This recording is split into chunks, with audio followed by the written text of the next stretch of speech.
ஓ, கோவலனின் மனைவி, சிழம்பு திருடிய கல்வனின் மனைவி. போதும்.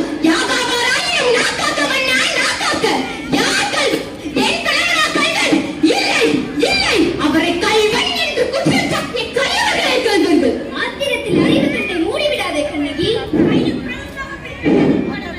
கல்வனை தமிழகத்து நீதி கொள்ளாமல் விடாது என்பது உனக்கு தெரியும் அல்லவா?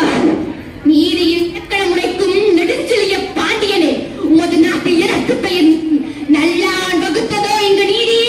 அல்ல அல்ல, வல்லான் வகுத்ததே இங்கு நீதி.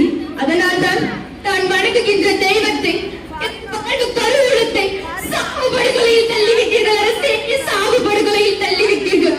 கொன்றவனே, உடைநிலையில் குந்திரம் ஊர்பவனே, எண்ணிப்பார்.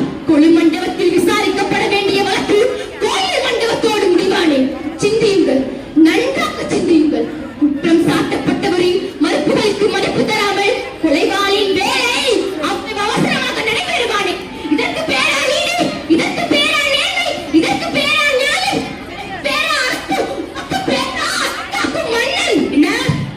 அரசே, கண்ணகி, உன் கணவன் கையில் இருந்தது அரசி கோப்பெருந்தேவியின் சிலம்.